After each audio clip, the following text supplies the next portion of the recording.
Sir, ధర్మస్థలంపై Pawan మౌనం ఏంటి? SIT ఆధ్వర్యంలో కొనసాగుతున్న తవ్వకాలు, బయటపడుతున్న మానవ అవశేషాలు, ఇది సంచలనం రేపుతున్న చాలా సంచలనం. అనేక సార్లు మన వాళ్ళు కూడా చర్చించారు. నిజంగా మనం కథల్లో లేకపోతే సినిమాల్లో చూసిన దానికంటే భయంకరంగా మంజునాథ స్వామి ఆ ప్రసిద్ధమైన క్షేత్రం, అక్కడ హఠాత్తుగా 1915 నుంచి 2014 మధ్యలో ఇవన్నీ కూడా జరిగాయి. నేనే నా చేతులతో ఎంతోమంది వందల మంది కళేబరాలు అక్కడ పాతి పెట్టాను. అందులో చాలామంది మహిళలు, పిల్లలు ఉన్నారని అప్పుడెప్పుడో కనుమరుగైన ఒక పారిశుద్ధ్య కార్మికుడు వచ్చి చెప్పడం అది కదిలిన తర్వాత దాన్ని మనం గతసారి కూడా చర్చించాం. దీన్ని ఇక్కడ ఆపండి, ఈ చర్చ ఇలా చేస్తే ధర్మాధికారిగా ఉన్నటువంటి వీరేంద్ర హెగ్గడే, ఆయన ఎంపీ కూడా, ఆయనకు బీజేపీ ప్రభుత్వంలో ఆయన వచ్చాక ఆయన ఎంపీ అయ్యాడు. ఆయనకి పద్మభూషణ్ ఇట్లాంటిది కూడా ఇచ్చారు.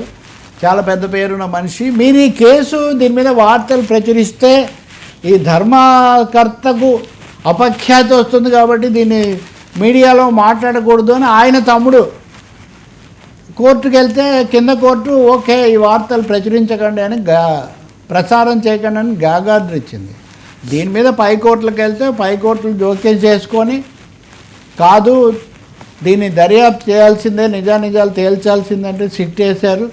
ఈ దశలో జయంత్ అని ఒక ఆర్టీఐ యాక్టివిస్టు, అతను దీనికి సంబంధించిన కొన్ని వివరాలు తీసుకొని రావటం, పోలీస్ స్టేషన్లన్నింటిలో కూడా ఆయన ఫైల్ చేయటం. అప్పుడు పోలీస్ స్టేషన్లో నుంచి ఆయనకు సమాధానం వచ్చింది, నిజమే గతంలో ఇలాంటి కొన్ని కేసులు వచ్చినప్పుడు వాటిని క్లోజ్ చేసాం మేము, అంతేకాకుండా ఒక 20 ఏళ్ళుగా ఆధారాలన్నీ ధ్వంసం చేశాం, 20 ఏళ్ళుగా మా రికార్డులు లేవు ఇప్పుడు అని పోలీస్ స్టేషన్ నుంచి ఆర్టీఐ కింద ఆయనకు సమాధానం వచ్చింది. దాంతో ఇది పెద్ద దిగ్భ్రాంతికరమైన విషయం కదా. ఒక పుణ్యక్షేత్రంలో ఇన్ని పాపకార్యాలు, నరమేధాలు, మహిళల మీద జరగడాలు ఇవన్నీ అవ్వటము, వాటి మీద సిట్టు కార్మికులను తీసుకొని తవ్వకాలు జరపడం ప్రారంభించింది. సైట్స్గా డివైడ్ చేశారు ఆ అనుమానిత ప్రదేశాన్ని. ఇందులో 6వ నెంబర్లో ఏం దొరకలేదు, 7వ నెంబర్లో దొరికాయి, 11వ నెంబర్ దగ్గర దొరికాయి. ఈ లోపల నేత్రావతి స్నానఘట్టం, ఆ పక్కన అడవిలోకి పోదామంటే అడవిలో కూడా కొన్ని దొరికాయి. సో వీటిని లెక్కేసినప్పుడు ఆ సమయంలో కూడా ఫిర్యాదులు వచ్చినట్టు తెలుస్తుంది. కాబట్టి చాలా స్పష్టంగా అక్కడ అనేక ఘాతుకాలు అయితే జరిగాయి. దానికి అనేక మంది బలైపోయారు. బలైపోవడమే కాకుండా సాక్ష్యాధారాలు కూడా మటుమాయమైపోయాయి. ఇటువంటివి మనం డేరా బాబా విషయంలో, ఆశారాం బాబు విషయంలో చూసాము. ఎవరే బాధపడినా ఉన్న విషయం చెప్పాలంటే పుట్టపర్తి ఆశ్రమంలో జరిగిన హత్యలు కూడా అలా చివరి ఏవి ఒక కొలిక్కి రాలేదు. కానీ ఇక్కడ ధర్మస్థలి, కర్ణాటక, తెలుగు వాళ్ళు అందరికీ కూడా బాగా తెలిసింది. బహుశా చిరంజీవి వేసింది కూడా మంజునాథ సినిమా వేషమే, మంజునాథ ఆలయం అర్జున్. అవును. ఇంతకు నా ప్రశ్న ఏంటంటే, దీని మీద రాష్ట్రంలో సిద్ధరామయ్య ప్రభుత్వం వాళ్ళు దర్యాప్తు చేస్తున్నారు, అది నడుస్తుంది. కానీ అసలు సనాతన ధర్మ సంరక్షకులుగా ఉన్న వాళ్ళు ఎవరు దీని మీద ఎందుకు మాట్లాడలేదు? మాట్లాడితే సనాతనం అనేవాళ్ళు సంఘ పరివారు కానీ పవన్ కళ్యాణ్ కానీ, అది పుణ్యక్షేత్రము, ఎవరి పుణ్యక్షేత్రము, వేరే మతంది కాదు. ఇలా ఇప్పుడు ఉదాహరణకు ఒక లడ్డు విషయం వస్తేనో ఇంకొక గోవుల విషయం వస్తే బాధపడ్డాం కదా. మరి ధర్మస్థలానికి ఆధ్వర్యం వహిస్తున్న వాళ్ళు ఎవరు వస్తారు ధర్మస్థలానికి? కాబట్టి దీని మీద ఎందుకు సనాతన సంఘ పరివార శక్తులు మౌనంగా ఉన్నాయి? నాకు పెద్ద ప్రశ్న. వెంటనే రంగంలో ఇంకా పవన్ కళ్యాణ్కి ఇంకొక అదనపు కోణం, నేనేదో పవన్ కళ్యాణ్ తేవడం లేదు, ఆయన కూడా కర్ణాటక వెళ్ళారు, తమిళనాడు వెళ్ళారు, దక్షిణాది ఇది కూడా చేశారు. మహిళల అదృశ్యం మీద మీరు చాలా ఎక్కువ మాట్లాడారు, అంతే కదా. ఇక్కడ మహిళల అదృశ్యమే కేసు.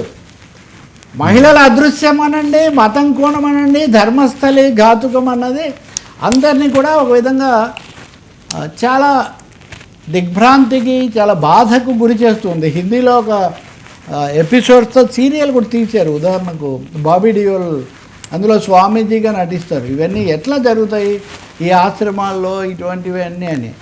అంటే మీరేమో మాట్లాడరు, మీరు పెట్టిన పెద్ద మనిషిగా ఉన్న ఎంపీ తమ్ముడేమో దీనికి గాగార్డర్ తెస్తాడు. ఏంటి ఇది జరుగుతుంది ఇక్కడ? ఇంకా ధర్మస్థలంలో ఇంత అధర్మం కంటే కర్మ ఇంకేముంటుంది చెప్పండి?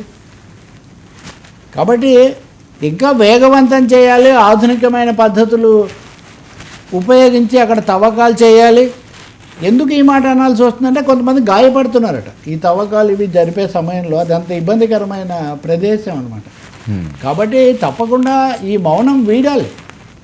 అది పవన్ కళ్యాణ్ కావచ్చు, లేకపోతే తమిళనాడులో ఆయన ఎవరు అన్నామలై కావచ్చు, ఆంధ్రప్రదేశ్లో ఇంకొకరు కావచ్చు, వీళ్ళందరూ ఎక్కడైనా మతమే, దేవుడే కదా. కాబట్టి మహిళలు వాళ్ళని గౌరవించడం ఎత్ర నార్యంతు పూజ్యంతే రమంతే మమ దేవత అన్నది మరి మహిళల పట్ల ఘోరంగా ఉన్న మిస్సింగ్ అదృశ్య మహిళలు. కాబట్టి అది చేయాలి, న్యాయం కూడా చేయాలి. మూడవది సాక్ష్యాలు గల్లంతు కాకుండా ఉన్న ఫలాన్ని సీజ్ చేయాలి. ఇప్పుడు సీజ్ ది ప్లేస్ అన్నది కూడా ఇప్పుడు చాలా అవసరం.